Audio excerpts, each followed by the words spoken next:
Welcome back to the Artie Lange Show. Adam Ferrara is here. He'll be at Gotham Comedy Club this weekend, and you can see him in Nurse Jackie.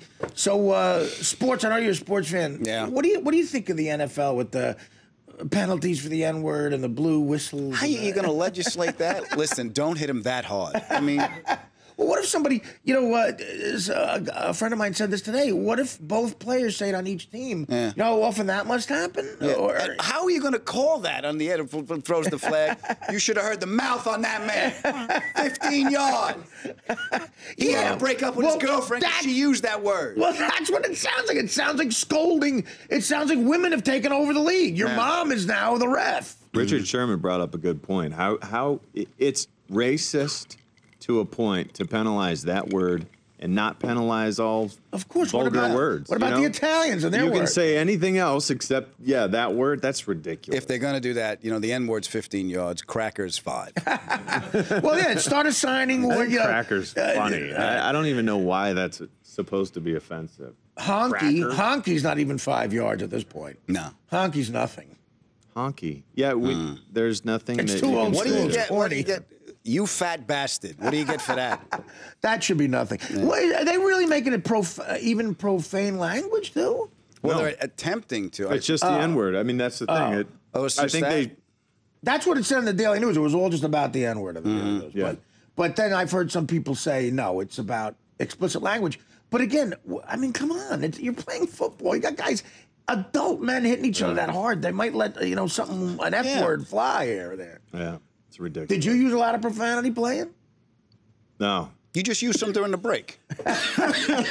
Yeah, what if they say it during... Yeah, that's true. No, you wait until this show to do it? No, I don't. I didn't talk a whole lot. I would talk to guys that I knew. You weren't a trash talker? No, not really. Yeah. I would find it hard to not trash talk. If I was really... Like they said, Larry Bird and Jordan used to trash talk. If I was that good, I'd find it hard to restrain myself. I'd find it hard to be that good. I wasn't that good. It depends. The best trade, Ali to me was still the best. Oh yeah, but that was all part of the game. It was a whole thing. It was a whole. It was like when Richard Sherman did what he did. They said he took a page out of Ali's playbook. Look. Ali stood up for what he believed in, educated the country on how to be treated, protested an unjust war. Yeah. Richard Sherman tipped a pass. No, I know. It's not. We're living in different times. Yeah, there's not much to let it go. But I'll tell you, did you see the Ali Frazier documentary about the Thriller in Manila on HBO? Ali, Boombaye. Yeah, it's unbelievable how far. That's where Ali went too far with when he later in his life apologized to Frazier. What he did to gorilla, Frazier, yeah. The come on gorilla, William Manila and all that. Yeah. I mean, you remember laughing at the time, and Ali was so eloquent. I mean, it was like watching this ballet dancer mess around with a forklift operator. But it was really brutal stuff. And listen, that first fight in the Garden, Frazier cleans his clock, man. He beats him in that. You forgot he beat him. And then the Thriller in Manila, they basically almost killed each other. Yeah. They almost both died. Yeah. To get Ali's full effect, that documentary is great. But he was, I know, Richard Sherman, you got to understand the times you're living in. It was so political and just. Plus, there was stuff nothing. Was about to explode. It wasn't. We didn't have as much choices then. There was 3 channels, PBS, and that was it. Right. So that was not only a TV; it was a cultural event. It was a global event. Yeah, Cosell and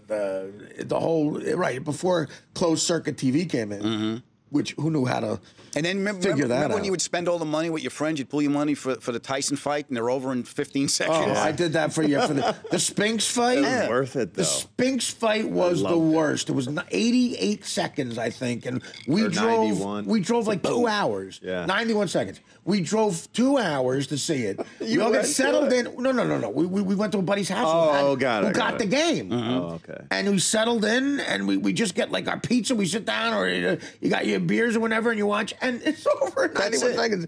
You wanted to kill Spinks for not showing up. He was so afraid. He was just scared to death. Yeah. He was scared to death. Wouldn't you be? That's fascinating, though. And he hit him right here, and that look on Spinks' face. They had that aerial shot of Spinks was like, yeah. It was like the cartoon with the bell and the bats flying out of it. He was done. With Bugs Bunny against the Crusher. Yeah.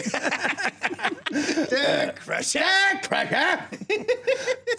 Yeah, and then, but I remember getting my money's worth for Buster Douglas. Because, I was devastated watching him get beat at that time. Were you really disappointed? I really was, yeah. I mean, were you a Tyson fan, or you just didn't want him to lose?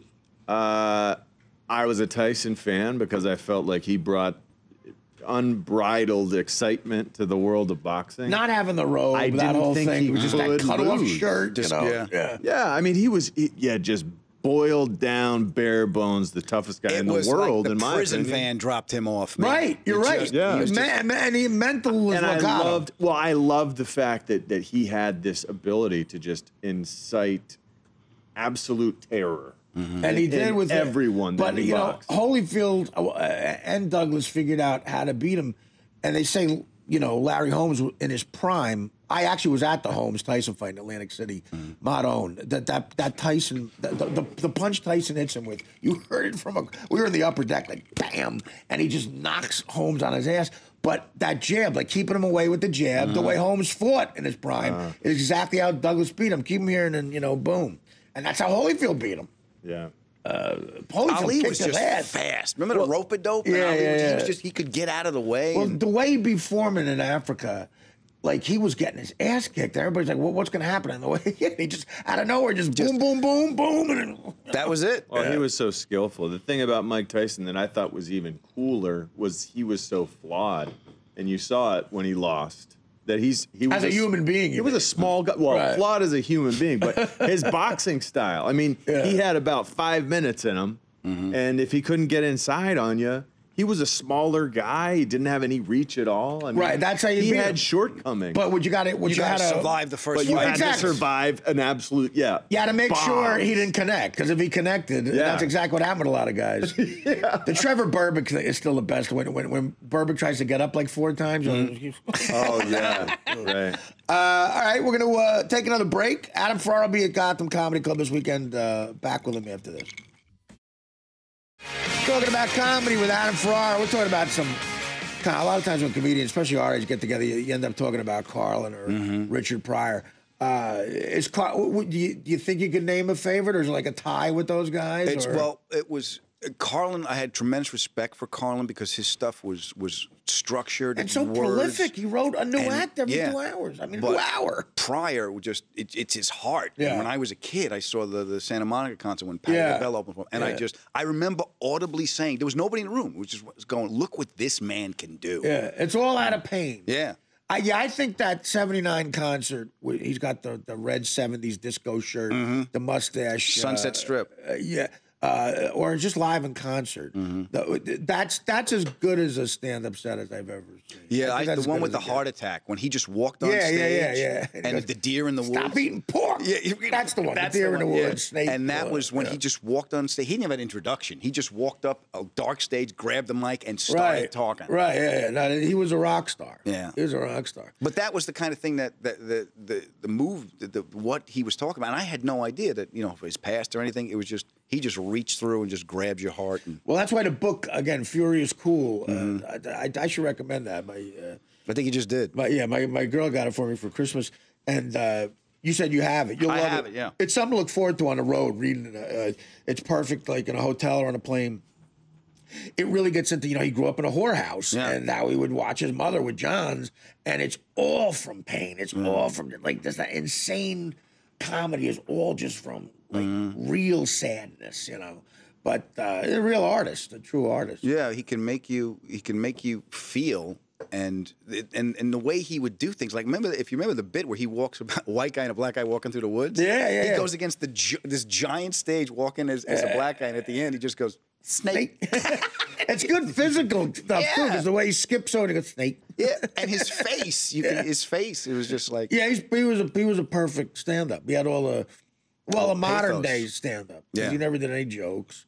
He just, those characters and telling stories, or the wino stuff, and it was really good. But he did Saturday Night Live.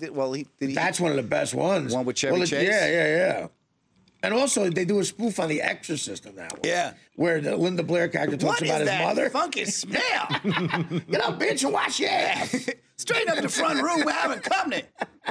I would do Richard Pryor on the school bus. I had no idea what I was saying, but I was just copying the words. Well, when Eddie Murphy first did him in Delirious or Raw, I had never heard someone really do Richard Pryor. No. He was doing a perfect Bill Cosby because he said Bill Cosby called him up and said, "Hey, you shouldn't be dirty and everything." Yeah. Tell Bill to have a Coke and a smile. And Right. And then he went into Richard Pryor giving advice about it. It was like a perfect Richard Pryor. Yeah. Like, oh, my God. Harlem Nights was a fun movie. Yeah. I still have, I own that movie. I'll put that on, like, if you're doing something, and I'll put that on as one of the background movies, and then I know it by heart. If you just look at scenes, like where he fights Della Reese. Yeah, I mean, it's like, you shoot off your pinky toe. Right? What's funnier than that? There's nothing funnier than that. It's Eddie Murphy being funny. Well, listen, thanks for coming in, brother. Good to see you again. Come in anytime. So when does Nurse Jackie start? We air, season 6 begins April 13th. Wow, it's on 6 seasons already. Yeah, Good April for you. 13th. Good for you, man. No, it's great TV. Yeah. And you're going to be at Gotham this weekend. Is that Friday through Sunday? Friday, Saturday, Sunday, yeah. Friday, Saturday, Sunday. All right, Adam. Great job, man. Come Good back to anytime, see you again. brother. Thanks, man. Good luck. Adam Ferrara. Take back care. after this. The Artie Lange Show, weeknights on Audience, only on DirecTV.